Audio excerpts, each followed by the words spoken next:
On the night of August 6, 1943, the waters of Vella Gulf were quiet, almost deceptively calm. Four Japanese destroyers cut through the darkness, carrying nearly 1,000 soldiers for another routine supply run. These missions, known to the Allies as the Tokyo Express, had been a near-nightly challenge, a lifeline for Japanese forces scattered across the Solomon Islands. For more than a year, the Japanese had dominated night battles with precision and fearsome weaponry, especially their long-lance torpedoes, which could strike targets from distances that seemed impossible.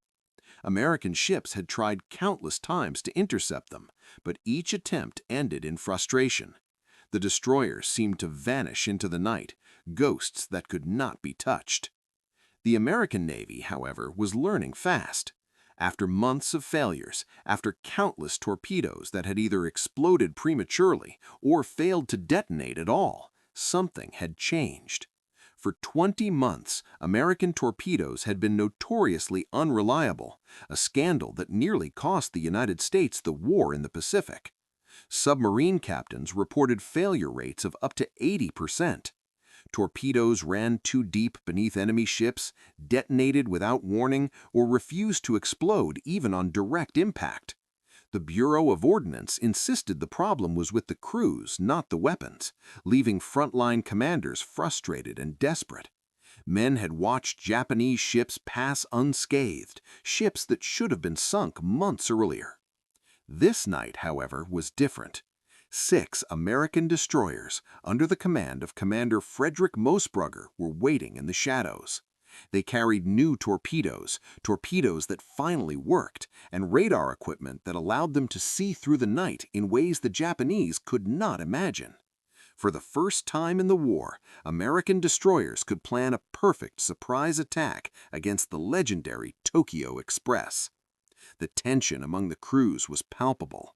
They knew the Japanese had never been defeated in such night engagements. They knew the risk, but they also knew that victory tonight could change the course of the Solomon Islands campaign. As the Japanese ships approached, their crews were confident. They had run these missions countless times, relying on speed, stealth, and the long reach of their torpedoes. Their tactics were studied, almost ritualistic, honed over months of success. Yet they could not see what awaited them just beyond the horizon.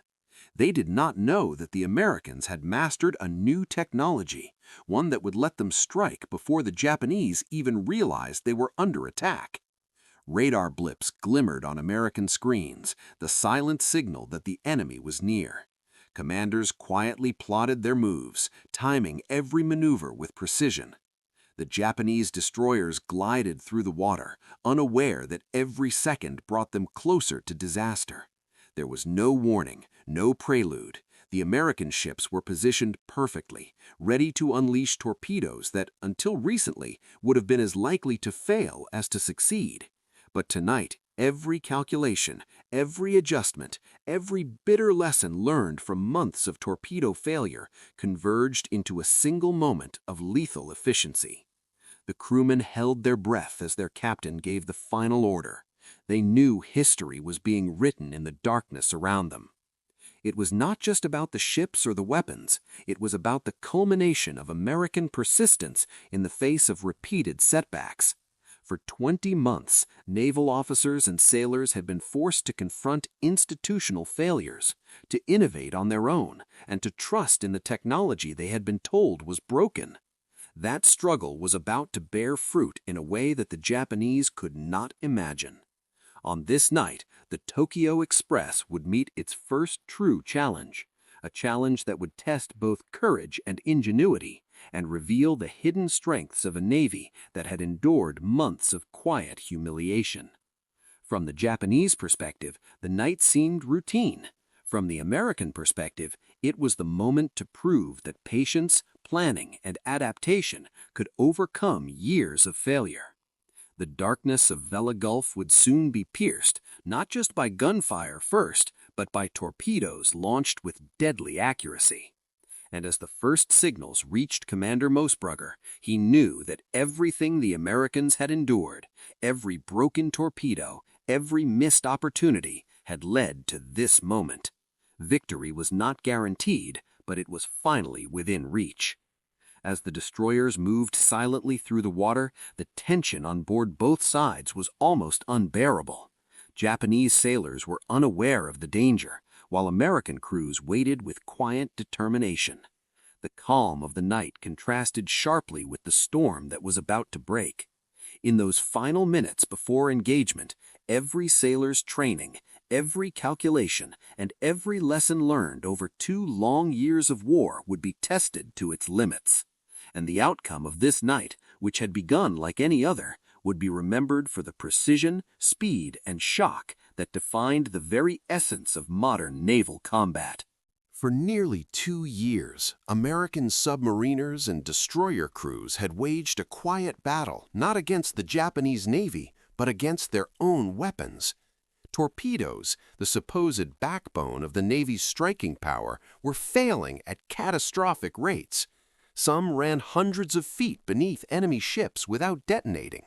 Others exploded prematurely, destroying nothing but the sea itself.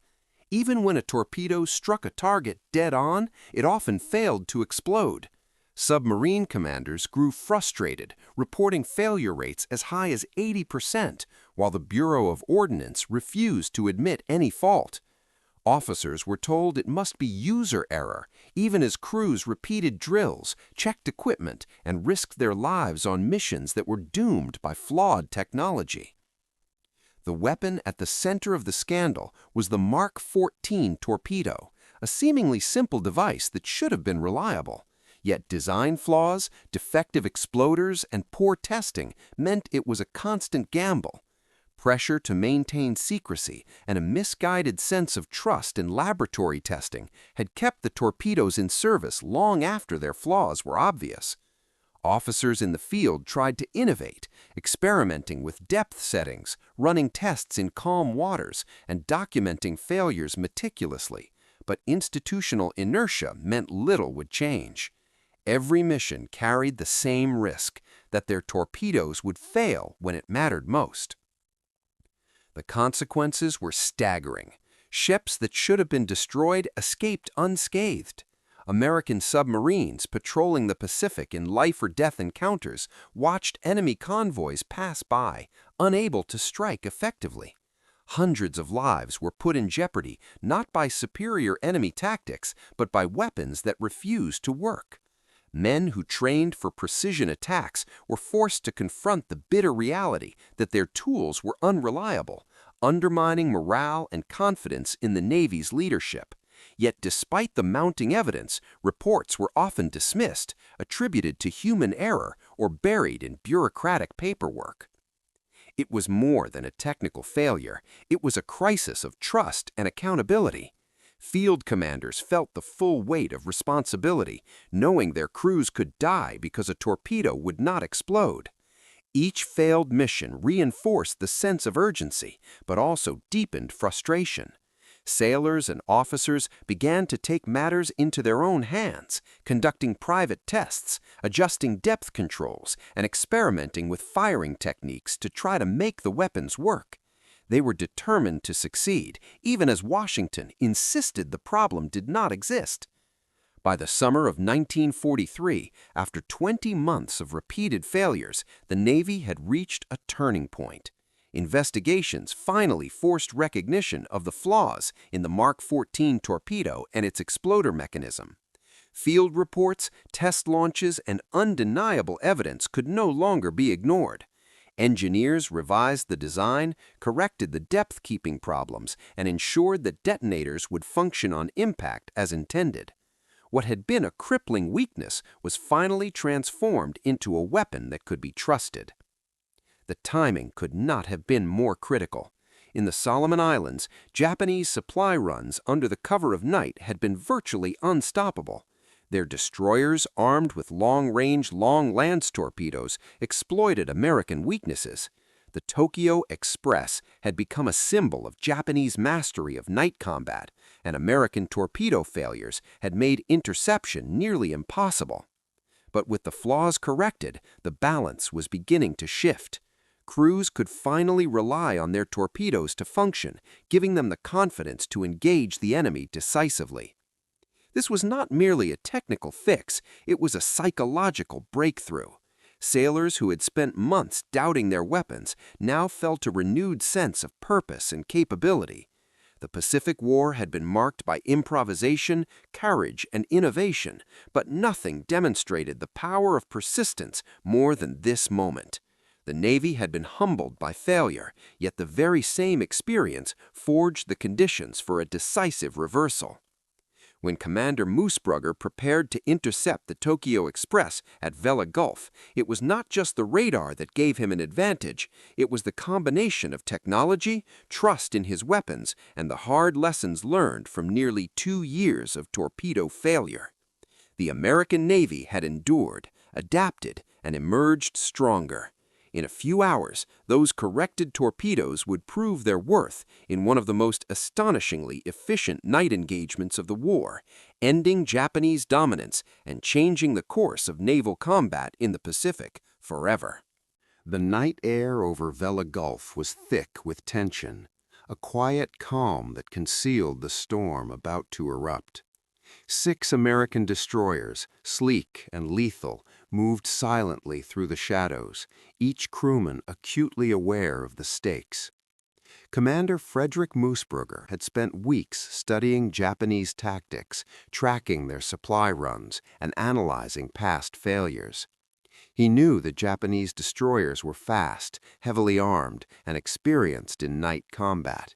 He also knew that one mistake could cost hundreds of lives and allow the Tokyo Express to escape once again. Every maneuver, every decision had to be precise. What gave Moosbrugger an edge, something the Japanese could not have imagined, was radar. For months, the Navy had struggled to integrate this technology effectively, but by August 1943, the systems were working reliably. Radar allowed the Americans to detect enemy ships beyond visual range, even in complete darkness. The glowing blips on the screen represented life and death decisions. Operators trained for this moment could track multiple targets simultaneously, estimate their speed and course, and relay this information instantly to the captain. Moosbrugger's ships could now operate in a night environment with a confidence that had been impossible in previous engagements. Positioning was everything. The American destroyers arranged themselves carefully in the shadows, using the geography of the Gulf to their advantage. Channels, reefs, and the natural curvature of the coastline became part of an invisible trap. Moosbrugger calculated where the Japanese would appear, anticipating the standard zigzag patterns and formations they relied on during these high-speed supply runs. His crew, trained for patience and precision, knew that the right placement would allow them to launch torpedoes at close range while remaining nearly invisible to the enemy. At the same time, Moosbrugger had to consider the psychology of the Japanese crews. These men had never encountered an American destroyer operating with fully reliable torpedoes at night, backed by radar. Their confidence, built on months of success and the fearsome reputation of the long-lance torpedo, made them predictable in some ways. They expected to strike first, to appear suddenly, and to escape unscathed. Moosbrugger planned to turn that expectation against them, to use their overconfidence as a weapon. The atmosphere aboard the American ships was a mix of focus and anticipation. Sailors checked torpedoes repeatedly, ensuring they were properly armed and set to run at the correct depth. Gunners and lookouts reviewed their stations, their eyes straining in the darkness. Every crewman understood that the success of the mission depended on synchronization, timing, positioning, and trust in their instruments.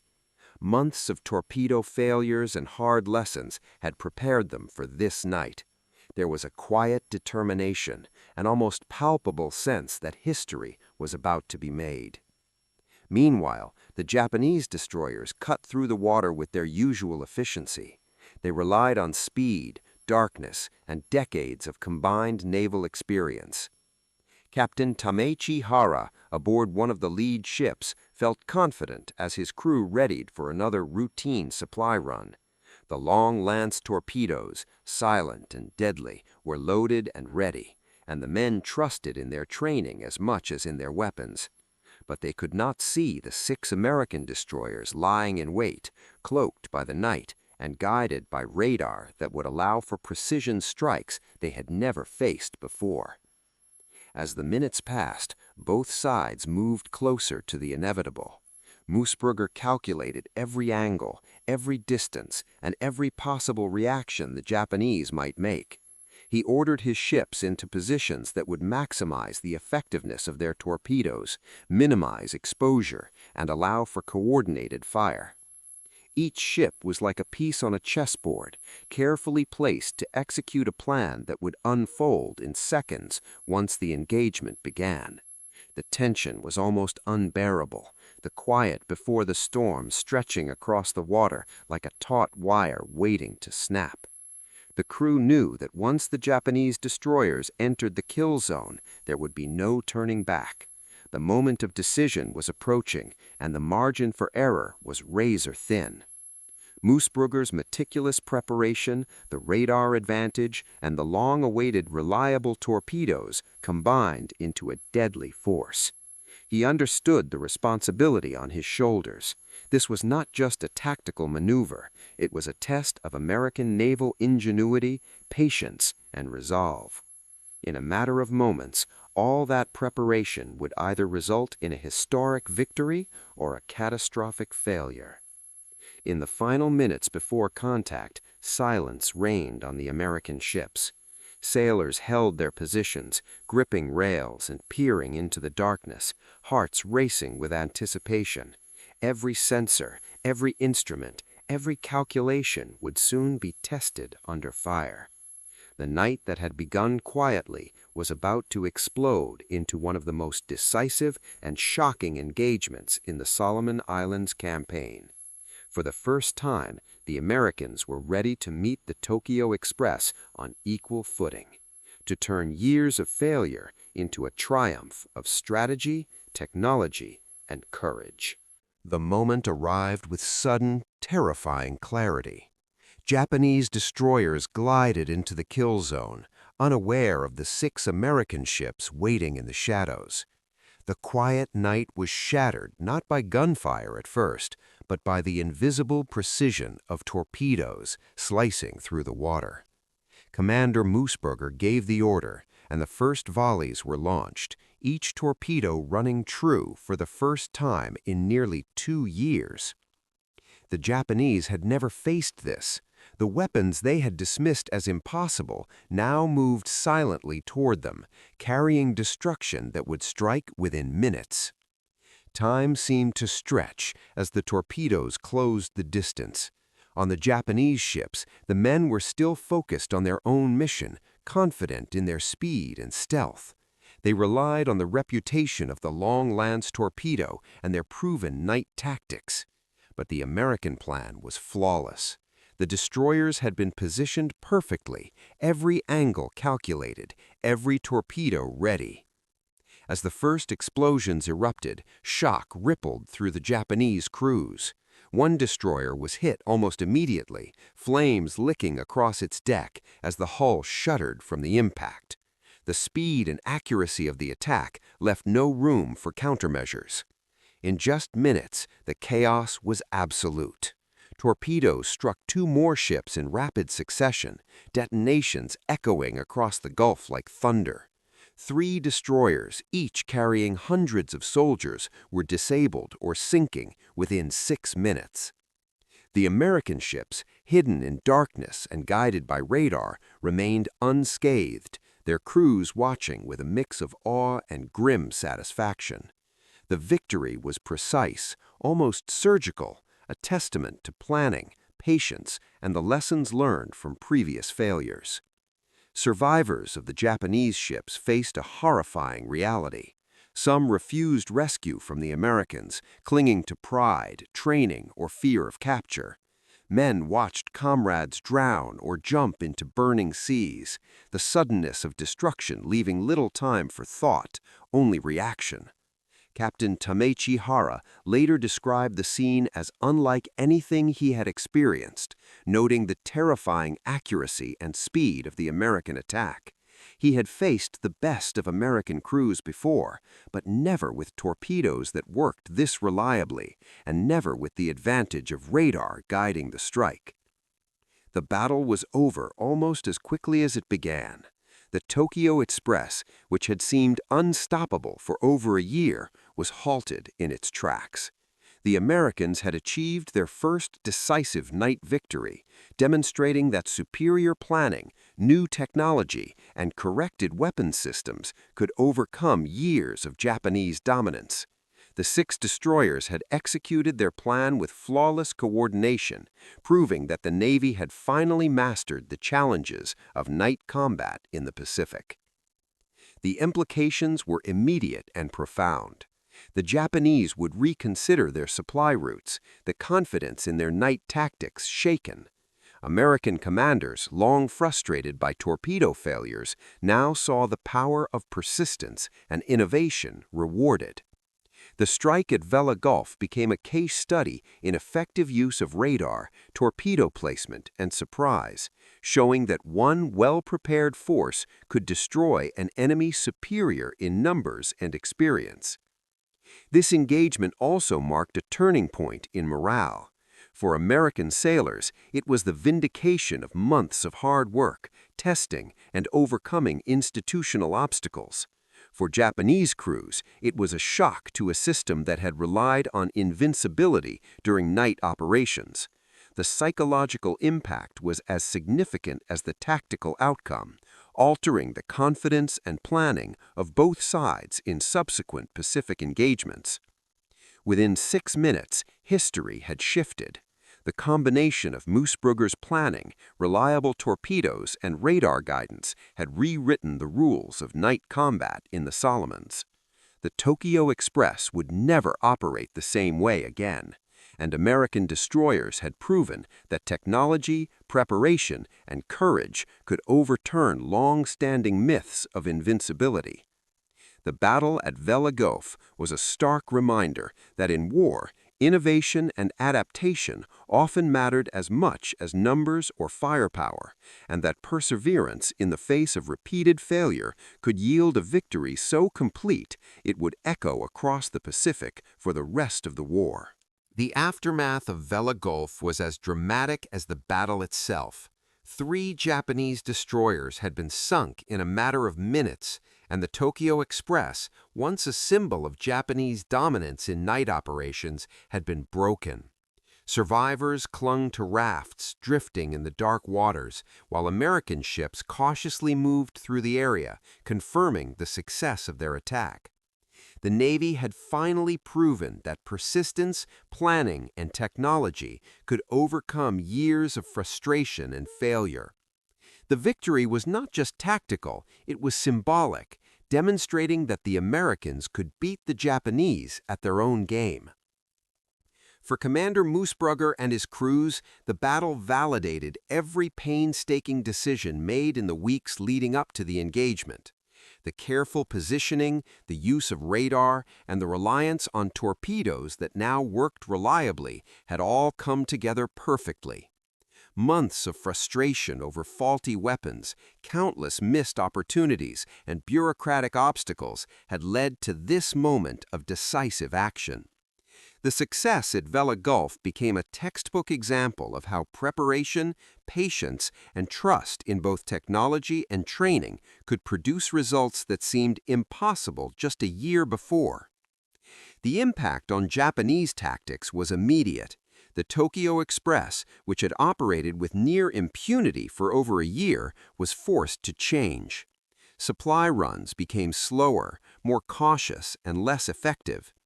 Japanese commanders had to reconsider their approach to night operations, aware that the Americans now possessed the tools and the confidence to strike first and strike hard. What had been routine for the Japanese became perilous, and the advantage in night combat began shifting decisively toward the Allies. Beyond the immediate tactical implications, the battle highlighted the importance of addressing systemic failures. The torpedo scandal, which had plagued the Navy for nearly 2 years, had nearly cost the United States the war. Submarine missions had failed, lives had been risked unnecessarily, and opportunities to weaken Japanese forces had been lost. Vella Gulf showed what could happen when those failures were finally corrected. Reliable torpedoes transformed not just individual battles, but also the broader strategic landscape, giving American commanders a newfound confidence that reverberated throughout the Pacific campaign. The lessons of Vella Gulf went far beyond a single engagement. Officers like Arleigh Burke observed the effectiveness of radar-guided night attacks and began developing tactics that would dominate subsequent naval battles. Coordination, timing, and technological advantage became central to planning, and the Americans gained a template for success in other theaters. The combination of innovation, adaptability, and rigorous preparation became a hallmark of naval strategy, proving that institutional change, though slow, could have profound consequences on the battlefield. Psychologically, the victory was transformative. American sailors who had endured months of unreliable weapons, failed missions, and the humiliation of repeated Japanese night victories finally experienced validation. Their confidence surged, not just in themselves, but in the Navy's ability to equip them for success. On the other side, Japanese crews faced the stark reality that their previous supremacy could be challenged and overturned. The balance of power in night combat was shifting, and morale and perception, long overlooked, became critical elements in the conduct of naval warfare. In the broader context of the Pacific War, Vella Gulf marked a turning point. It was a clear demonstration that technological mastery, combined with disciplined execution, could overcome an enemy previously considered superior. It reinforced the importance of learning from failures, adapting tactics, and trusting both training and equipment. The battle became a symbol of how persistence, innovation, and courage could shape the course of a campaign, proving that even small forces, correctly applied, could deliver decisive results. As the waters of Vella Gulf returned to silence, the consequences of the battle echoed across the Pacific. The Tokyo Express was never the same, and American naval forces gained not only a tactical edge, but also a psychological advantage that would carry them through subsequent engagements. The night of August 6, 1943, had transformed years of frustration into a lesson of mastery, showing that preparation, ingenuity, and determination could change the course of history. The Americans had struck decisively, the Japanese had been humbled, and the Pacific Naval War had entered a new era, one in which innovation, persistence, and tactical brilliance would define victory.